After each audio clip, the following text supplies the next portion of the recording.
Saya ingin bertanya Ustadz, bagaimana hukumnya asuransi kesehatan dan asuransi jiwa?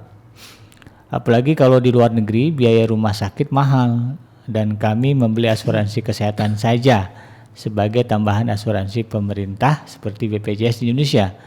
Tapi kami tidak membeli asuransi jiwa karena tidak ada asuransi yang syariah seperti yang ada di Indonesia. Dan kami sudah pernah mengklaim hospitalization insurance-nya. Kalau untuk asuransi jiwa kami tidak berani membelinya. Apakah dibolehkan Ustadz? Kalau untuk orang tua yang tinggal di luar negeri sama kita juga kita belikan asuransi internasional juga. Tapi pilihannya yang tersedia saat itu adalah coverage-nya bisa langsung tanpa waiting list terhadap wabah COVID-19.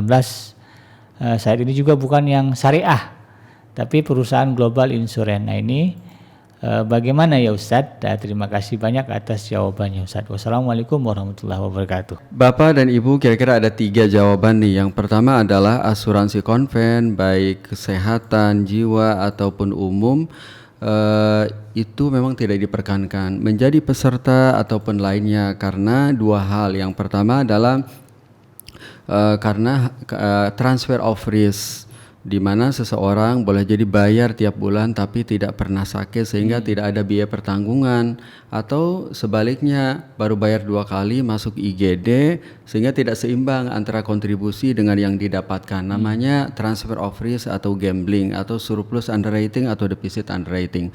Yang kedua, noda hitam yang kedua di asuransi konvensional adalah ribawi, di mana seluruh premi yang diterima oleh perusahaan asuransi ditempatkan di portofolio konven, obligasi, deposito bank konven atau saham non syariah.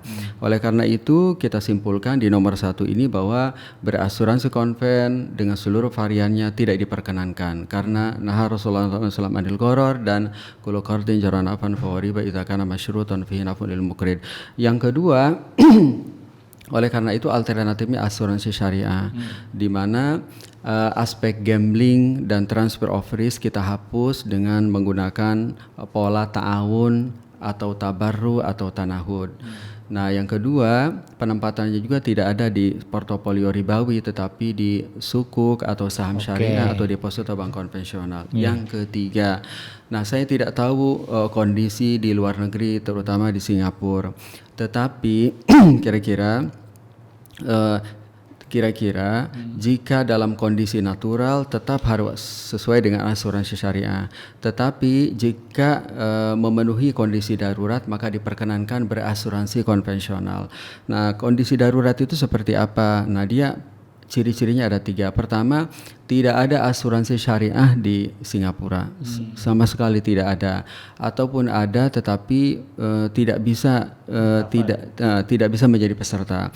Yang kedua, kebutuhan kita akan mitigasi kesehatan memang kelompoknya kelompok primer dan sekunder. Jadi ya bukan untuk hidung dimacungin atau gitu ya, pokoknya untuk kebutuhan untuk kesehatan lah gitu ya, untuk kesehatan. Nah, yang ketiga temporal. Jadi boleh berasuransi konven secara temporal. Pada saat ada asuransi syariah tersedia maka harus berpindah. Nah, ini sesuai dengan kaidah al-hajah tanzilu manzilatad darurah wa darurah tuqaddaru biqadariha. Demikian. Masya Allah.